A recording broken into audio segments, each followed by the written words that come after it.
What say you, fuzzy britches? Feel like talking?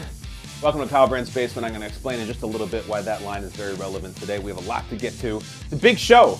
I got to be honest with you guys. I'm getting out of here with the family for a little while. We're going to warmer destinations, including possibly the happiest place on earth and the most expensive down there in O-Town, Orlando, Florida.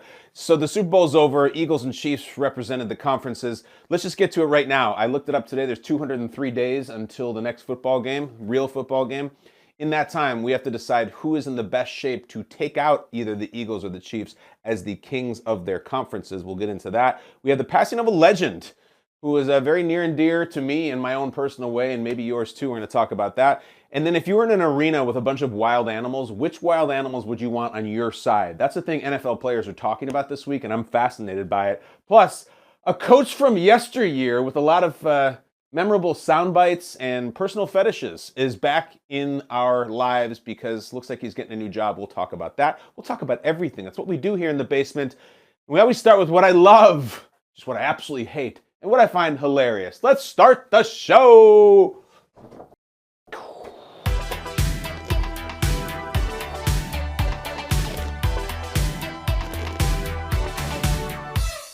I love predicting the teams that could eventually, months and months and months from now, knock off the Chiefs and the Eagles and represent their conferences in the Super Bowl, which we played in, oh my gosh, Las Vegas, Nevada. That's going to be fun. So let's just get into this. Who do you like right now? I'm not making predictions. I'm not doing that thing. We do plenty of that here. Today is just really an analysis, an evaluation, if you will, about where these teams might stand. And let's say 49 weeks from now might be the teams who win the conference championship games. So let's start in the AFC, because that one is much more difficult in a sense, just because there's more talent and the teams are better, but at least we know them. We have the Chiefs. Is anybody else going to host the title game next year, or are they going to make it 6 straight? They'll probably make it 6 straight. But if I have to look at some of the teams right now, as we are just sitting here in the end of February, who do I like moving forward in the AFC? I think we have to start with the Bengals, all right? Here's the deal with the Bengals. They have 7 draft picks, including a first, a second, and a third. They have one in every round. So you have some free agents who are going to be coming up, maybe leaving: Jesse Bates, Von Bell, Samaje Perine, Jermaine Pratt, some key guys on defense. They have money to spend too, and thank God, because they're going to need it, because I would think this is going to be the time for the Joe Burrow extension. And it's going to be massive. We think. Joe Burrow is now 3 years in. He's been to the Super Bowl. He's been to the title game. He's been incredible. There is really no one short of Patrick Mahomes who deserves more money for what they've shown up and done to that franchise.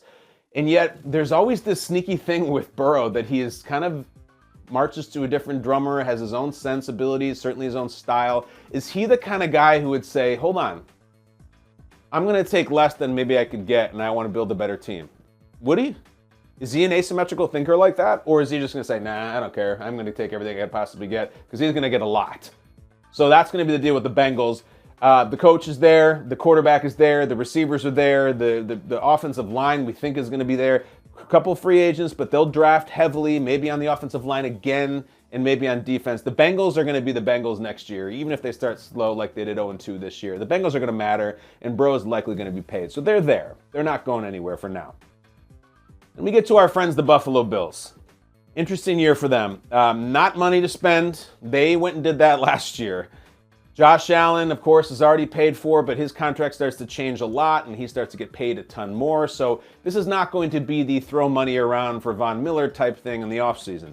Set up pretty well in the draft. They got a first, second, third, fourth, and then 2 fifths, as of now at least. 6 draft picks overall. The pending free agents, or the key free agents rather, are pretty interesting.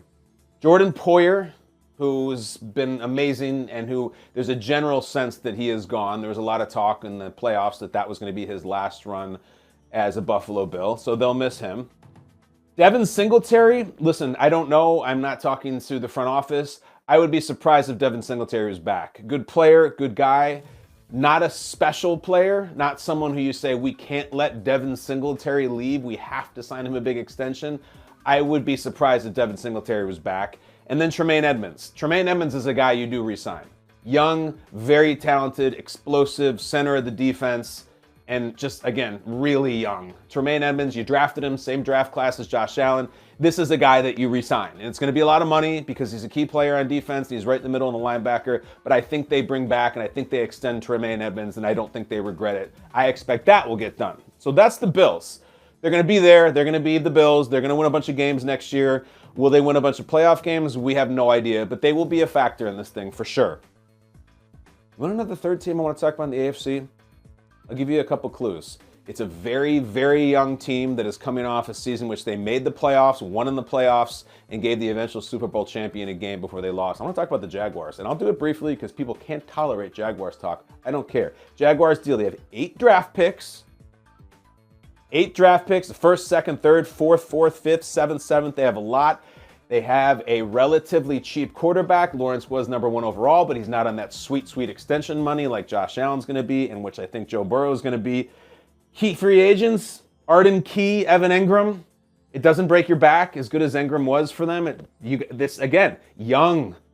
They have some similarities with the Jets in that they have a lot of really good young players on their rookie contracts. The difference being they have a head coach who's won a Super Bowl, and they have a quarterback who seems to be able to be very good, and they're not sitting around waiting for Carr or Rodgers. The Jaguars are going to matter.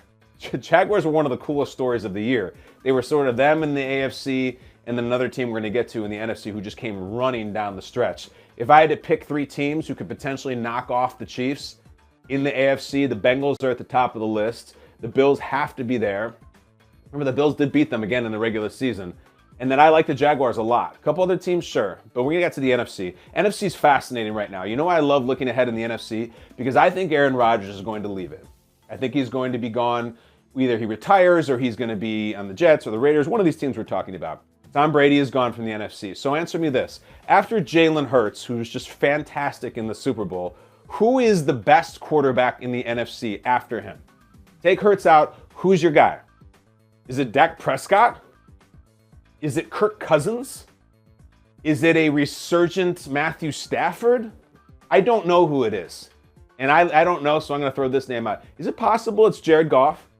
Is he at least in that conversation? Because if you scoff at that, then you didn't see him play the last 2 months of the season. He was excellent. Excellent.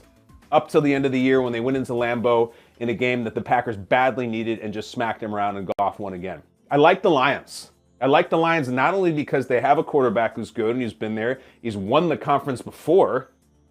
They got draft picks like crazy. They have 2 firsts, including a top 10 pick, 2 seconds, a third, and then a few other picks. They got a bunch of money to spend. Their key free agents, DJ Chark's a pretty good player, I guess. Jamal Williams is an interesting one. He scored a ton of touchdowns, but do you spend money on a guy who was kind of this awesome goal line running back and racked up big stats and really represents a lot of the attitude of the team? I don't know. Mike Hughes, Evan Brown, good players, but not someone that's going to make or break the season. I like the Lions. I do. And that's weird to say out loud any year, but this year I like it. Love Campbell.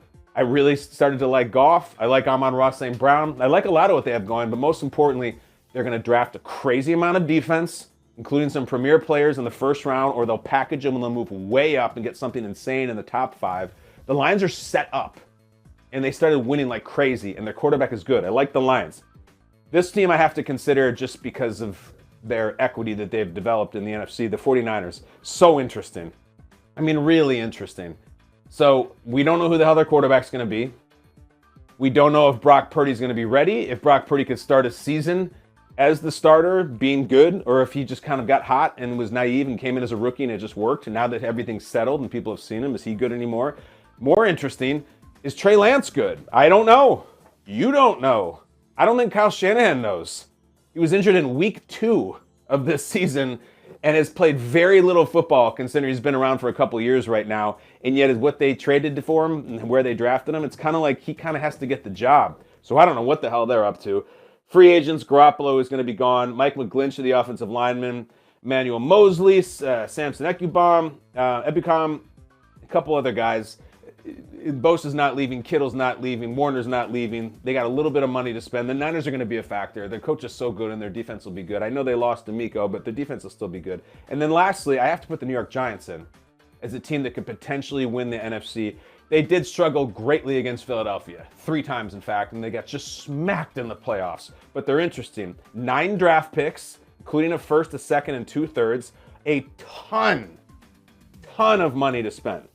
If not the most in the league, then right up there. So they'll be active in free agency, but their activity is going to be right there in-house. Daniel Jones is going to be back. We know that. And I've pulled my hair out all season long talking about how much he should be back for, if he should be backed at all. It's frustrating because, of course, he should be their starter next year because he played well, and he played really well in one of their playoff games.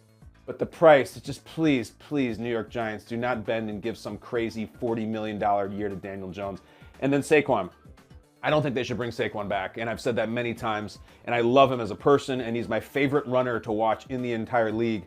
He's hurt a lot.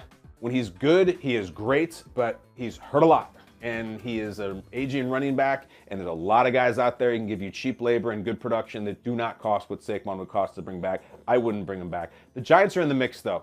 Brian Daboll just won Coach of the Year. I ran into him at NFL Honors. We had an amazing conversation. He is disarmingly cool and congenial and just awesome. I found myself smiling ear to ear talking to him, and I really have never met him in person. I just absolutely loved him. I can see why the players play hard for him. Those are my three NFC teams that I think have the best shot, or at least the most intrigue, in knocking off those Philadelphia Eagles. The Lions, the Niners, and then I like the Giants. But the NFC, who the hell knows? The war map in the NFC is much cloudier because we just don't know who's good at quarterback, and we don't know where anyone's going to go in the draft.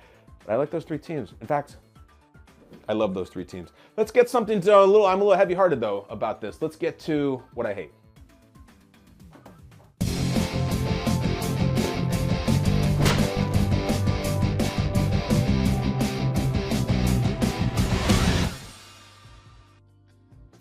I hate the passing of Raquel Welch. I saw the news yesterday. Raquel Welch passed away in her home in Los Angeles. And she was, I believe she was in upper 70s. She had lived a fairly long life. Do you know who Raquel Welch is? Raquel Welch, she may be before your time if you're not aware of her. Raquel Welch is kind of a piece of Hollywood royalty, and she goes back to the 60s as an actress, a pinup girl, bombshell, sex symbol, whatever you may call it.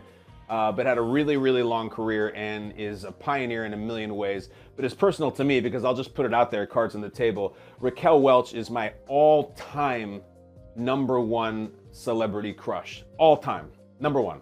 I have many. We all do. Ones we had when we were little, ones we kind of look at now when we're older. Raquel Welch, I was just such a massive fan of her. And it's an interesting thing because I don't think I've ever seen a movie that she was in except for Naked Gun 33 1/3 that she was in. But still, I looked at her as someone who was so ahead of her time. So ahead of her time. In the sense that, understand that Raquel Welch was a knockout, gorgeous, statuesque bikini model, effectively, in the 60s. Not the 80s, not the 70s. She looked like women look on Instagram today as influencers when Lyndon Johnson was president. Just way ahead of her time. Complete bombshell. You did not look around and see people like that, and people couldn't believe it. And if you look into some of her history, she would show up in these movies in Million Years BC or whatever it was called, or she would do a spot on some TV show, or she auditioned to be on Gilligan's Island, and people just couldn't believe what they were looking at. I personally had my first time I was able to see Raquel Welch and what she was and what she represented historically was probably the same as a lot of people in my generation. I was introduced to her through Shawshank. So Andy Dufresne is doing his prison stretch and he starts, chopping at the wall and he needs a poster. Well, first he goes with Rita Hayworth, and then as he gets there years and years and years, then he goes with Marilyn Monroe, and then finally, when it's his time for his exodus, as Red says, it was lovely Raquel. And Raquel Welch is the one who's up there, the poster of her, over the hole that he digs, and then when the warden finds him and he starts losing it and about where is he, and he says, "What say you, fuzzy britches, feel like talking?" And he throws the chess piece and it goes through the poster and there's the hole and everything. But listen, Andy knew what was up back in the day at Shawshank Prison. He knew that Raquel Welch was special. I think she got him through some tough times in there, and she covered up what he was doing. Incredible. But I think that made her, like, from I saw Shawshank when I was 15, and I was like, who the hell is that? Is this a real person? What is Morgan Freeman talking about? Who is Raquel? and there was no internet at the time because the movie came out in '94. I didn't know how the hell to look her up, but then I came in college to realize like this was this amazing beauty back in the '60s. I would give her an athletic comp or a sports comp of Dr. J. Like, just kind of changed the game. No one played like he did. No one dunked like he did. He had the cool afro and the headband, and it was like, wow, basketball has just wildly changed. And I think that Raquel Welch became famous, in some ways infamous, in the 60s, and then just started showing up in movies. And if you really read some of the stuff about her, you know, she was not there because of her prolific acting talent, and I think she was always kind of cool with that. She wasn't someone who was exploitative, like in her personal life. There's not a lot of really juicy exposés or articles about all the things that she went through, but think of it like Raquel Welch in the 60s was like Pamela Anderson in the 90s, except I think significantly more refined and a little above like the sort of celebrity factor of it. Also like kind of a little bit of a Kardashian vibe in the late 2000s. Again, mostly just because they're so visually striking and you feel like you're watching some sort of new movement in fashion and in fame, appearance-based fame. And I remember seeing it and I'm like, I cannot believe that must have blown people's minds in the 60s, because she looks like someone who you would see on the cover of like some magazine now. And just an all-time beauty who everything I've read says conducted her life with grace and class and interesting life too. She was married a few times. At one point was married to the founder of Mulberry Street Pizza here in New York. Mulberry Street is like a landmark pizza place that you would go if you're a local, I guess, but also like if you're a tourist that comes into town and you want to bring someone to like get New York pizza, you might go to Mulberry Street. Can you imagine the guy who started that joint, put the pizza place, like a landmark pizza place in New York City, and also married Raquel Welch from Andy Dufresne's prison cell? Incredible thing.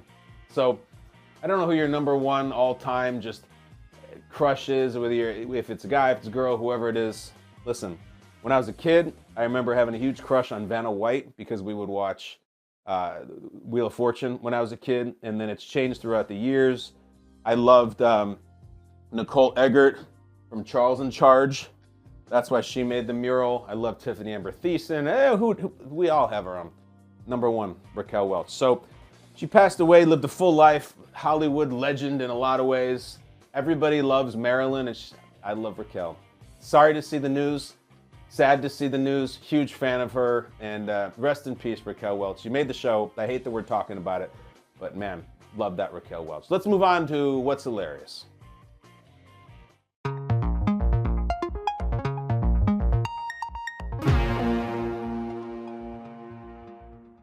All right, you know what's hilarious? So the football season's over. What are we going to do? I mentioned it, 203 days, however many weeks, however many months until there's real football again. Well, we got off to a great start in a football-involved, ridiculous, stupid internet discussion that I find awesome. I imagine you will too. We see some of these from time to time.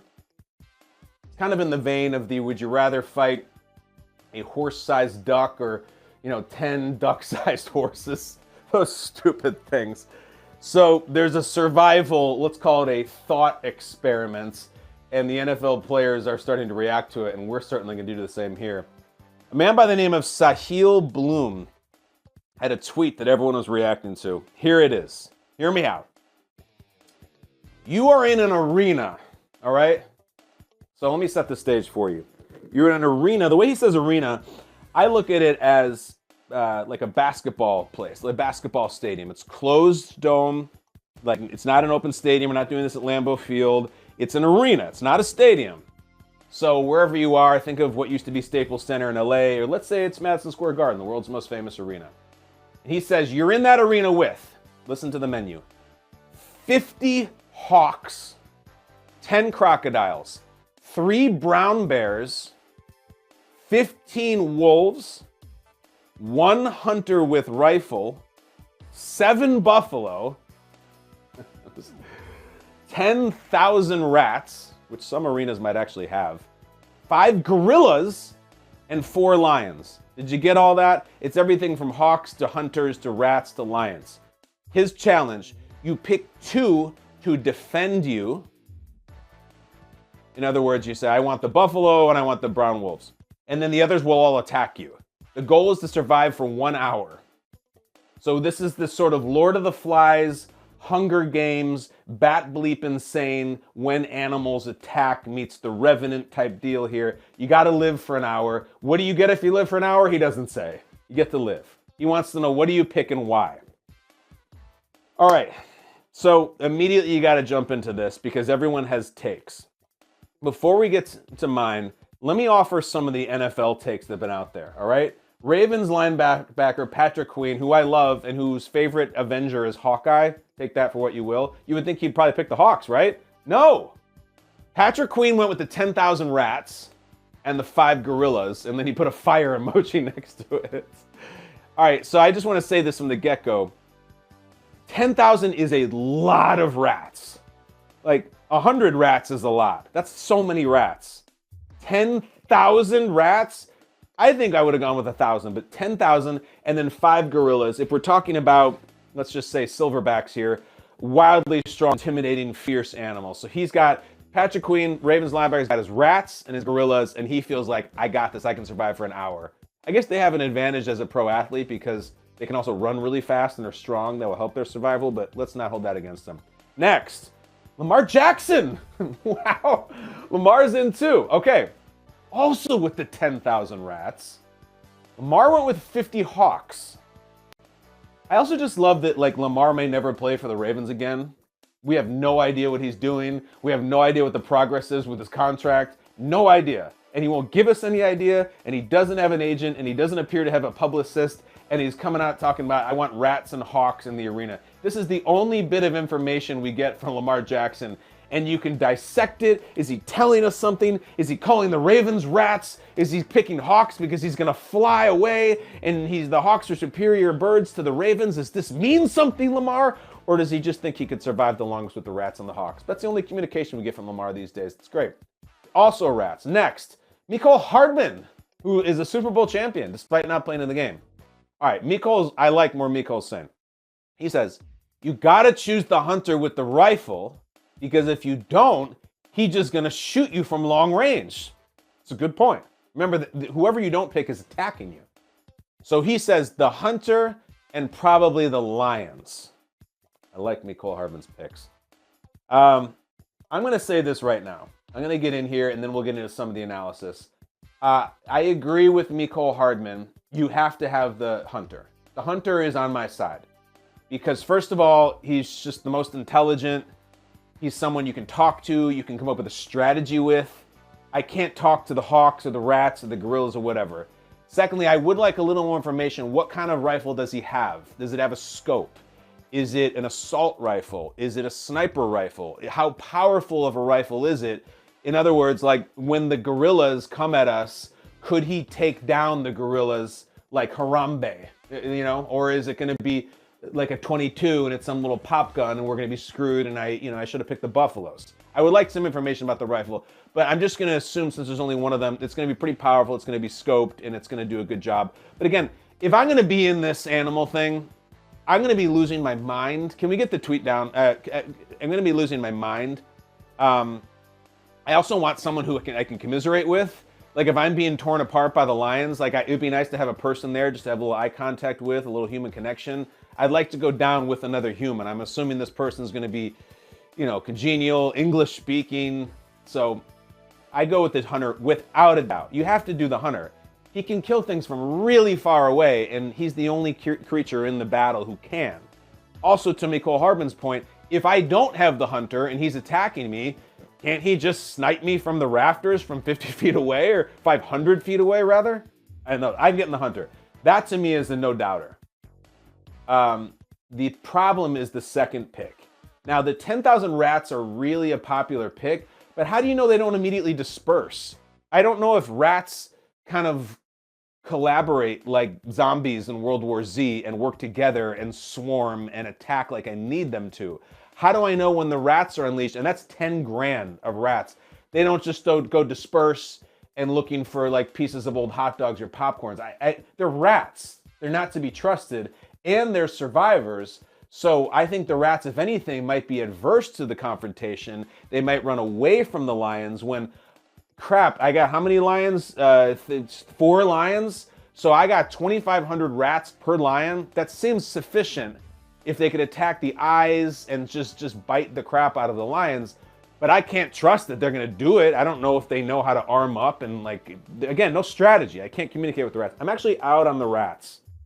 And then the hawks, 50 hawks, like I'm going to own the air and I'm going to death from above. But again, are they going to attack lions? I need them to literally dive bomb buffaloes and wolves. I don't know if they're in on that. So I'm out on the hawks. Plus, they don't provide a lot of killing power. They have the talons and stuff, but so as like a bear or a lion, you can kill you in 2 seconds. They don't provide a lot of killing power. I am attracted to the wolves because I know the wolves' role as a crew. The strength of the pack is the wolf, and the strength of the wolf is the pack. And they're hunters, naturally. They have powerful bites. And I'm not talking some little scrawny coyotes. I'm talking wolves, big ones, like the Gray with Liam Neeson. The Red Riding Hood wolf, the Blow the Pig's House Down wolf. I like the wolves. And then, I mean, lions are lions, 4 of them. Do you think the 4 lions could beat the 5 gorillas? I don't. So why aren't I picking the gorillas? I'm going to go with my gut here. I'm going to go with the hunter and the wolves. Kind of old-fashioned. And someone will tell me why this is stupid, but I don't care. Let's get into some reaction, and then I want to get super producer Michael Flynn's reaction. Before I see this reaction, before I hear his, I'm going hunter, and I'm going 15 wolves. What do the people have to say? These are some people. Sahil himself, the guy who posed the question, the genius, he says, 50 hawks and the 10,000 rats seems like a viable and powerful combo. I disagree. He says you could send out 10 hawks to swarm the hunter and then put rats on the backs of the other 40 hawks to create a massive aerial attack on other animals. You'd still have over 1,000 rats to form a wall of protection. Sahil, have you ever seen a rat? They don't just ride passengers on a hawk like it's Falcor in the Never-Ending Story. You can't count on them for anything. When someone is untrustworthy and betrays you, they're known as a rat. There's rats that are going to turn around and attack you. I don't want to be on Team Rat. Now, you might say, what am I going to do? The hunter, how is the hunter going to shoot 10,000 rats? He's not. And the wolves are not going to eat 10,000 rats. I think the rats are going to go rogue. I don't agree with the rat choice. They're not trained killers. They're scavengers. They're looking for food. They're not looking to fight. Next. Sahil, I like the question. I don't like your answer. This guy, Tommy, says, 50 hawks to carry you above the arena front. Stop. The hawks aren't picking you up. Have you ever seen a hawk? It's not like in a cartoon. No, he also says the hunter, and I agree, I'm with the hunter. I'm out on the hawks though. Anybody else? Danny. This guy Danny says, making big leaps in a... Here we go! Danny, my man, whoever you are. He says, making big leaps and assumptions that the rats can fight and defend as a coordinated horde and that they can work with the hawks. You're damn right. Terrible leaps, awful assumptions. He says, form a cocoon defending you while swarming the hunter, then hawks drop rats onto all the other opponents. Come on, now, and when we get into the cartoonish teamwork that the 50 hawks are going to pick up one gorilla and drop the gorilla on top, it's not happening, guys. It's going to be a melee. It's going to be an absolute Wile E. Coyote cloud of teeth and claws. There's not going to be any of this from the top rope. And then here's this, of course, because of course, whoever draws their salary from the Buffalo Wild Wings Foundation or a corporation to run their social media has to get in. And the Buffalo Wild Wings official Twitter account says, give me the Buffalo. I don't know about the rest. That is just so funny. I love it. Hilarious stuff. Go to Buffalo Wild Wings and have their wings. I'm sure they're delicious. I like the hot ones. So I feel anti-rat. I don't see a lot of love for the wolves, but I feel like they have the mental makeup that I'm looking for.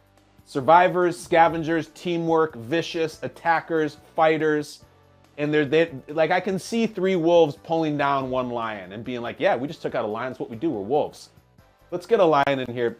Michael Flynn, You've heard my thoughts. You've seen the NFL players' thoughts. You've seen the general public's thoughts. You're in the arena. Let's call it Madison Square Garden, effectively your home arena. What would you do? And what do you think about what I've been saying here?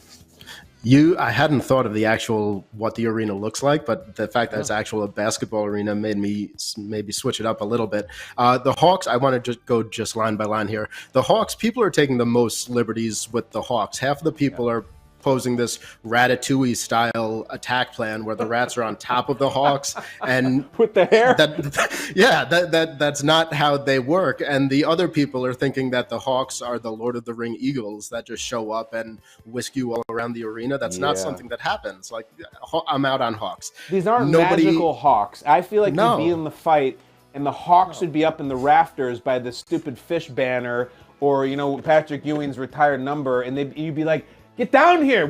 I'm fighting lions. And they'd be like, nah, we're building a nest. Like, I'm out on the Hawks. Exactly. I agree. Crocodiles, absolutely nobody is saying there's no water in there, even if they're those gigantic crocodiles that you see on the golf courses. These other animals scare me more. Brown bears, scary, but also I feel like they get preoccupied with other things and maybe wouldn't necessarily be chasing after me. I'm with you. I'm with you on wolves. Wolves are terrifying. Let's go. I even on my internet tabs here have IMDb the gray up because I wanted to surprise you with it, but of course you had that. Wolves go in a pack. They're fast. I think they can jump a little bit, so they can maybe climb around an arena. Scary. Hunter with rifle. You make a lot of sense. Sahil had one clarification. He was asked what kind of rifle. He said one shot at a time. Oh, a bolt action. All right, so he's got to do the Lee Harvey Oswald thing, and so he's gonna have to be highly trained. It sounds old fashioned. I was hoping for some badass Bradley Cooper American Sniper thing that he could just set up. I don't think it's gonna be that. All right. It's not, but still, he's somebody with a human brain, or she is somebody with a human brain who can work along with you. And again, you can't sick any of these other animals on that hunter. They just have to get it naturally. Buffalo, I don't know how buffalo attack. I'm not scared of that. Only rats 7. is scary. Yeah. Only 7 buffalo. Rats is scary, especially if you live in New York. You've seen a whole lot of them. If you've seen the movie Willard, they're terrifying. So I go back and forth on them. Gorillas, no. I don't know. I would love to hear Patrick Queen's thinking on that one. I think the Gorillas has a say in this. They're at the table for sure.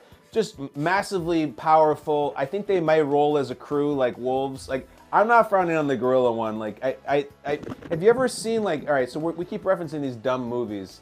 So there's a movie called Instinct with Cuba Gooding and Anthony Hopkins, which is terrible. But the gorillas are really scary. Or even if you've seen all of these Planet of the Apes movies that with James Franco, you don't think the gorillas, because they beat their chest and they pound, I think there's an intimidation factor too. The gorillas, I think, may have a say.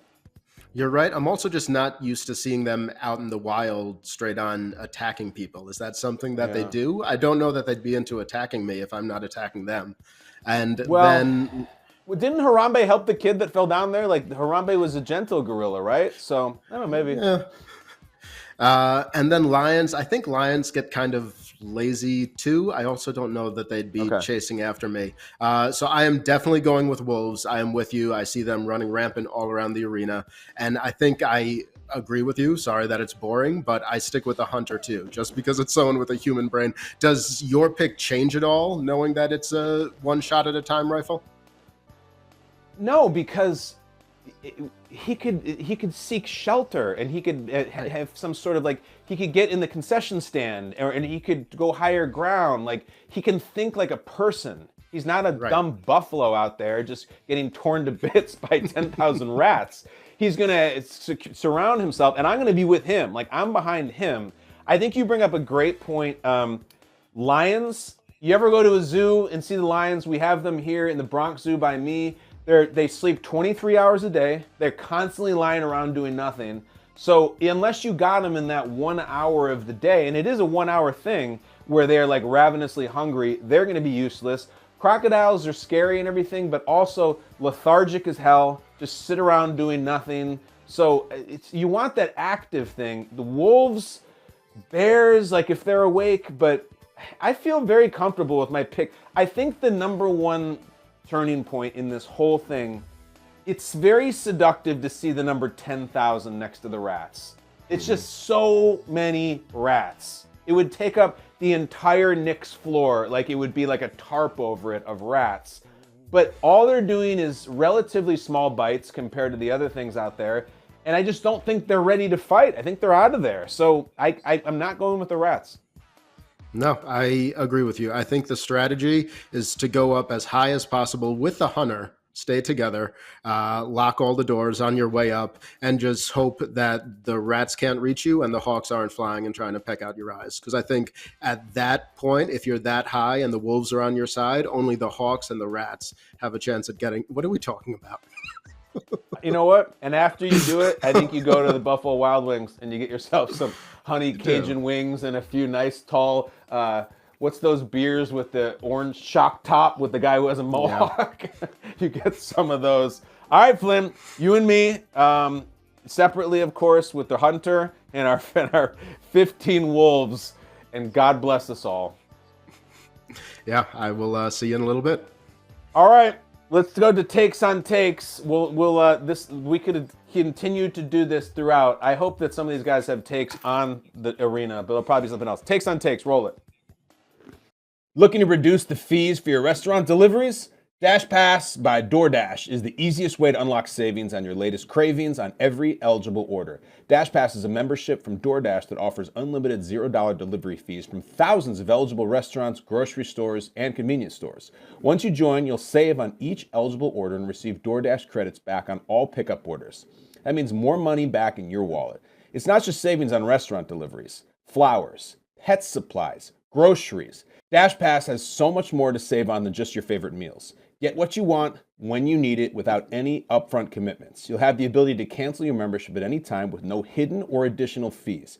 Get 50% off up to a $20 value on your next DashPass order when you sign up for a membership and redeem Basement at checkout. That's 50% off your first DashPass order up to a $20 value with Basement. When you've got zero delivery fees, you're free to get more because you can. Start your free month trial today.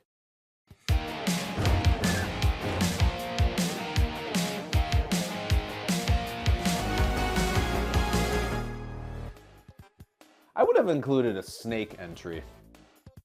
Rattlesnakes or something like that. People are afraid of snakes and they make the conversation more interesting. But the conversation is always interesting in takes on takes, not snakes on snakes. Takes on takes. I have numbers, we have takes, I judge them. It's a competition between two combatants, and whoever gets the higher score in a score based on delivery, creativity, and heat will win. Last time we did this, we had our first ever 10, and it was Stephen A. Smith before the Super Bowl, and it was a gorgeous take. But let's get to it right now. First up, a first-time combatant in takes on takes. Rob Ninkovich, a Super Bowl champ, a former Patriot, making his debut on ESPN's Get Up, talking about the holding call on James Bradbury at the end of the Super Bowl. Welcome to Takes on Takes. Ninkovich, go ahead. I hated that call. I hated that call at that moment in the game because obviously it decided the game there for Kansas City. So you look at the game as a whole, that being the only holding call that they threw a flag on, you're telling me that the pass rushers, the offensive, defensive linemen, the guys that are trying to get to the quarterback weren't held? You could basically break down every play and say, okay, there's holding here, there's holding there. But to call it in that instance, it's a tough call. That's a tough flag to swallow, considering, basically it sets up Kansas City to run the clock out, no time left, kick the field goal, game over. So I just don't like it. As a linebacker, it's really, really hard to cover those snag routes. You get a little handsy, but the receiver also, they put their hands on the defender and they're trying to break free from you. So to grab a little bit, that's a tough one. And what you really want to do as a linebacker and a defensive back, if you have white sleeves on, you don't wear dark gloves, especially if you're going against a white jersey team. You wear white gloves. If you have your hand there and it's on a white jersey, they don't throw the flag. Oh, look, you can see his hands like a bullseye, like a target. Oh, look, my hand's right here on your back. Throw the flag. Oh. All right, that took a jump. I liked it. I was listening, and I liked that he came out and said that he hated the call. It's just, strong take right out of the gates. But then he was kind of just going through like the Cliff's Notes version of that you could call at any time and everything. And I respect Ninkovich, but I didn't have a great score for him or anything. He's had better takes. And then, see, this is great. Then he says, you got to wear white gloves to go against white uniforms and white sleeves, whereby there's a chameleon effect in which maybe the official doesn't see your hand as much. I've never heard that. Never. I just missed that take. He says the dark gloves, you can see it so much clearer. So Ninkovich would say that Bradbury should have thought, being a veteran, all right, I'm going against a team. It's been everywhere online that the Chiefs will be wearing the green jerseys this weekend or the white jerseys rather, while we wear the green ones.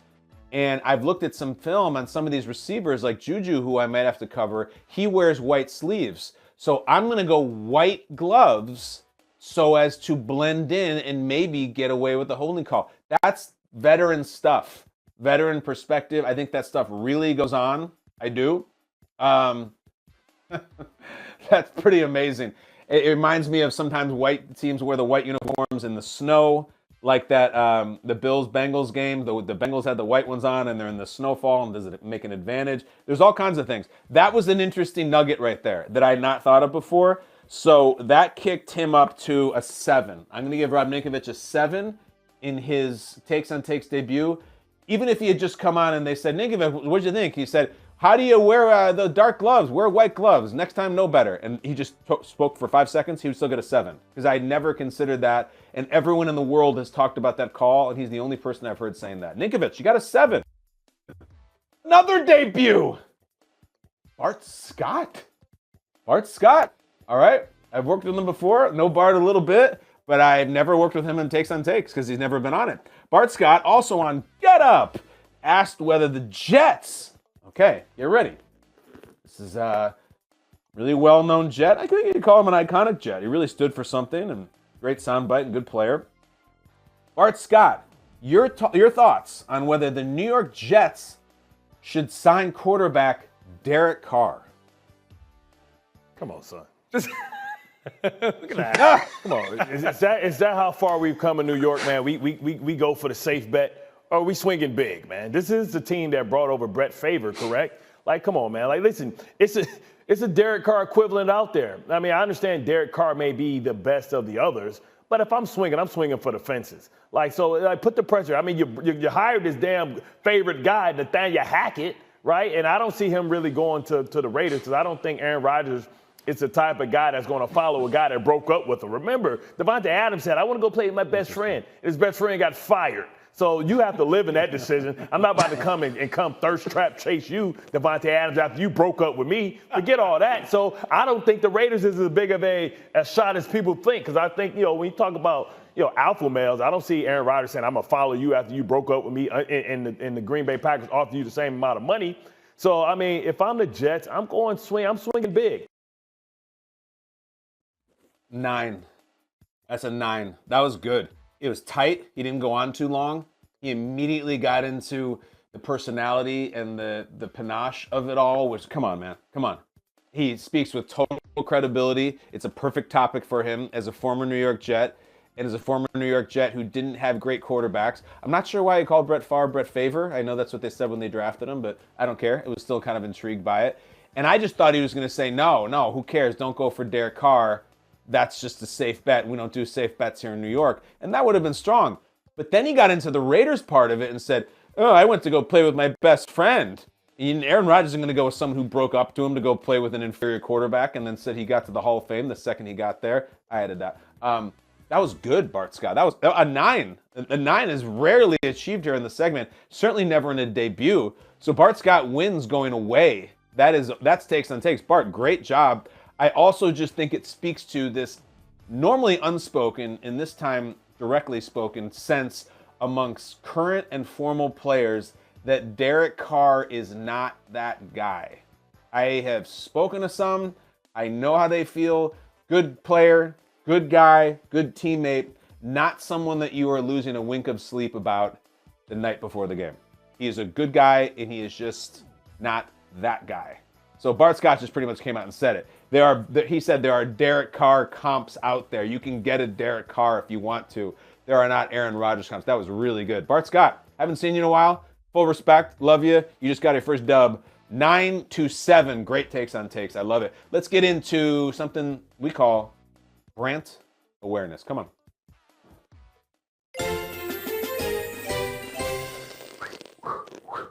What are you hunting for in your headlines today that we didn't cover on the top of the show?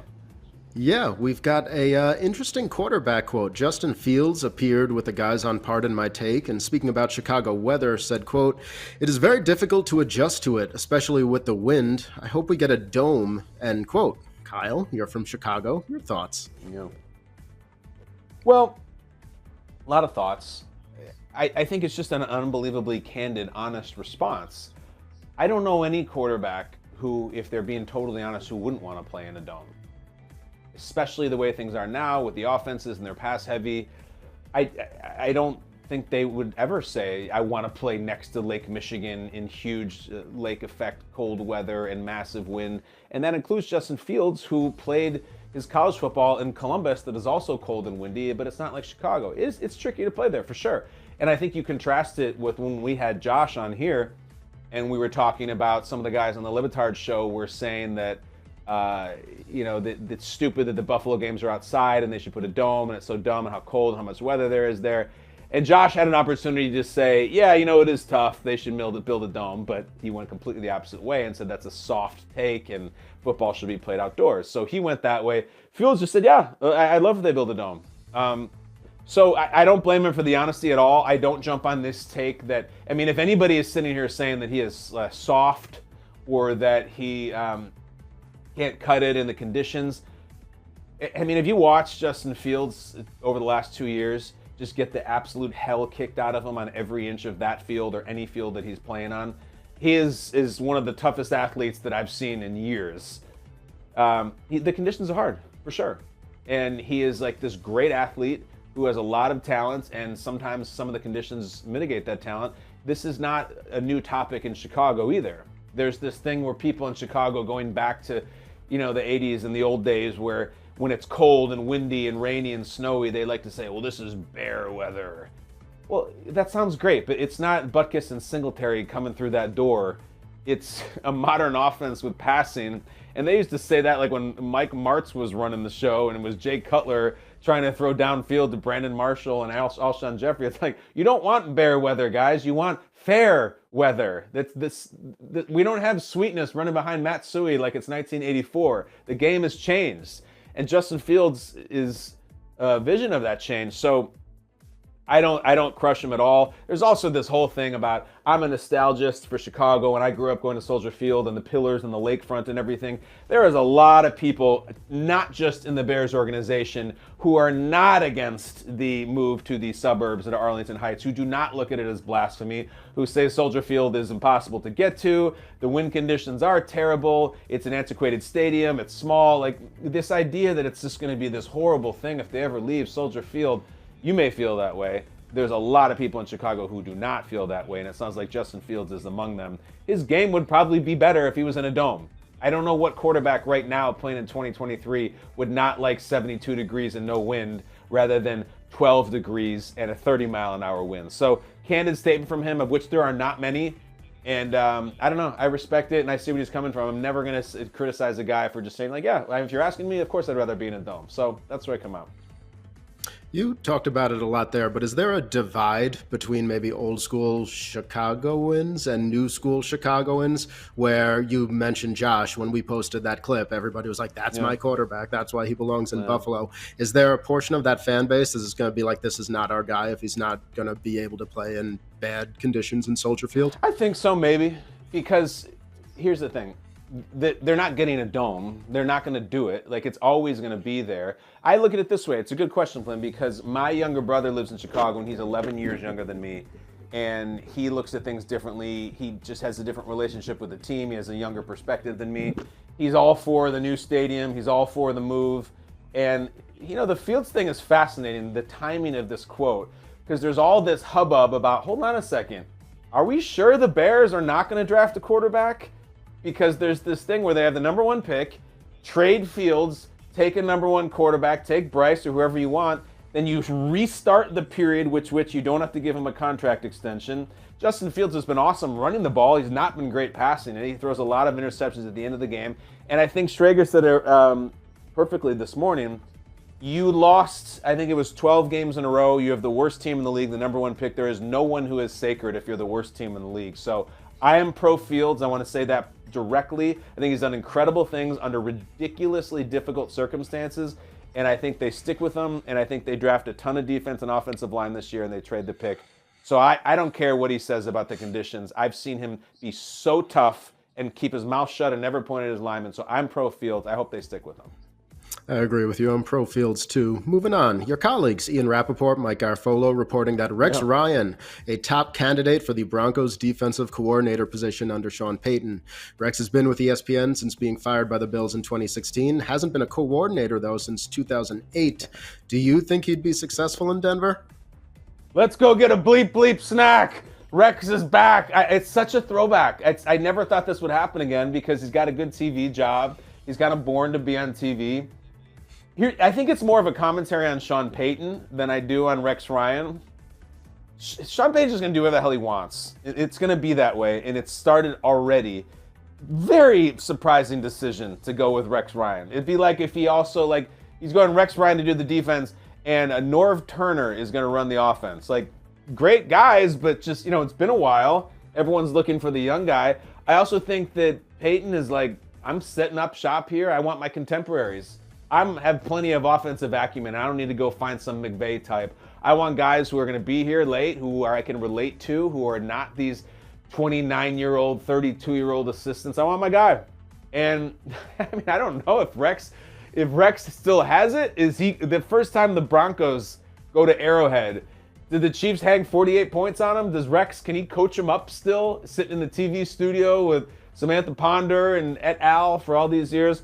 I don't know, but I know this. As a spectator, Rex is one of the truly great characters that we've had in the last 25 years as a head coach. Comes into this press conference when he gets hired by the Jets and says to the New York media, "I'm not here to kiss Belichick's rings." It's great. The man had a personal foot fetish video with his wife get leaked to the public, and the New York Post is running video caps of it. Is insane. So I love that Rex is coming back to the party. I want Rob back to the party too. I need both the Ryans bros on their double bicycle coming back. It's more of a commentary of Sean Payton that he will not bow to convention. He's going to do it his way, right or wrong, and I'm already so excited. I stand by what I said a week or two ago that I want this team as the Hard Knocks team. We looked it up this morning. They are not eligible for Hard Knocks. But yeah, you see former head coaches take jobs as coordinators, and then you see them on the sidelines, and you're like, oh yeah, he's still around. Yeah. It's hard for me to believe where we see Rex on the sidelines, and he's just not the same character that he was, and he's not making quotes in his weekly, because he only has to do it once a week as a coordinator gig. It would be interesting.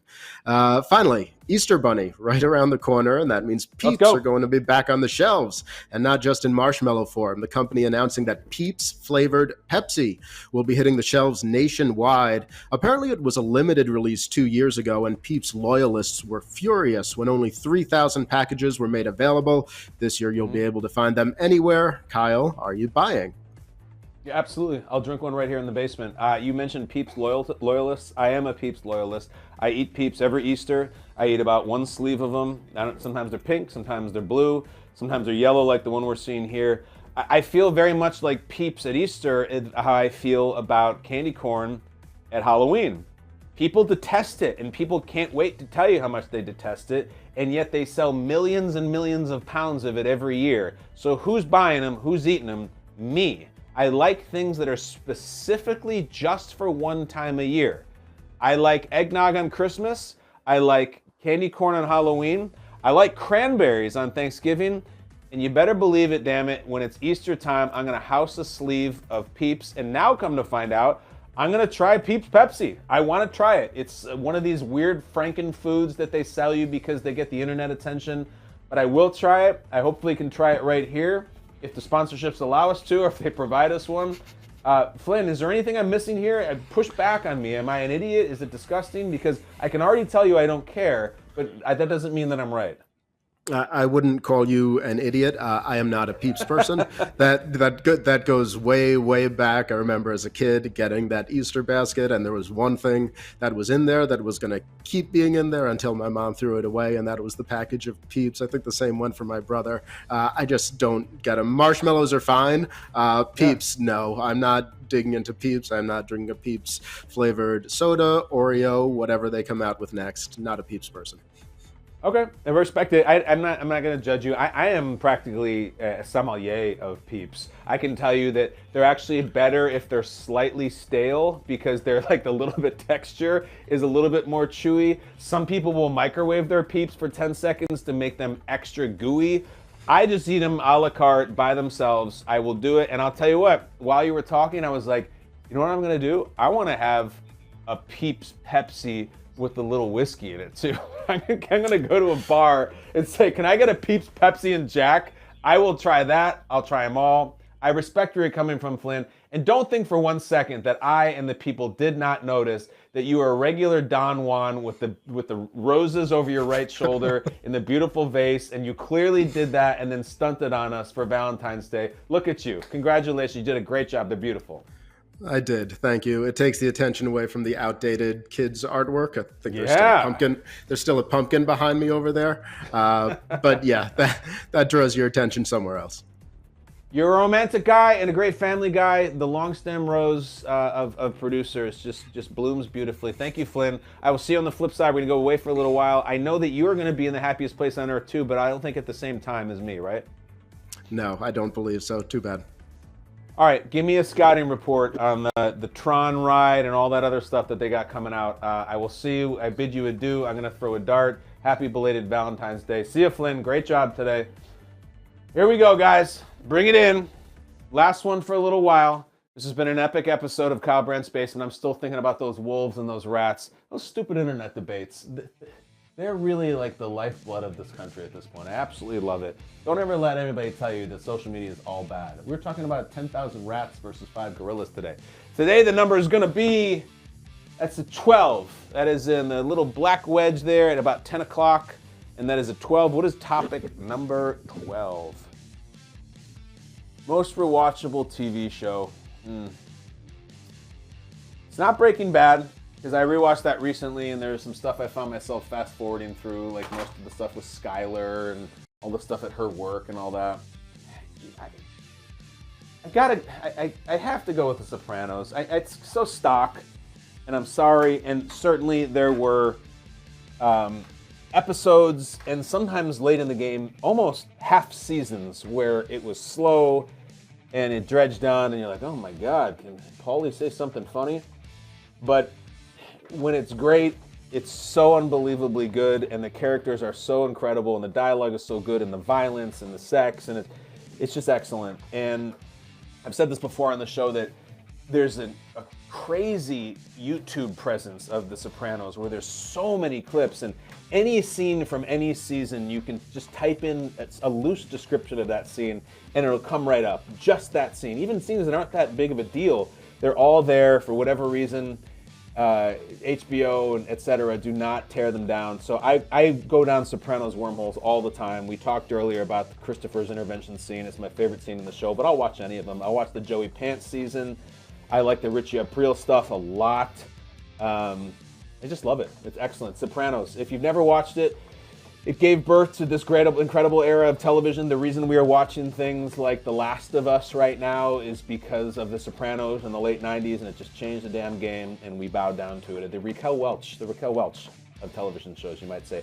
Guys, I'm taking off. I will send social media pictures from parts unknown down in warm places in Disney with a big old Mickey Mouse ice cream bar and cotton candy and like tons of whiskey and hopefully Peeps-flavored Pepsi. Love you. See you later. I promise we'll see you on the flip side. In the meantime, escort yourself out through the garage. Close the door if you don't mind. Take it easy. From the basement.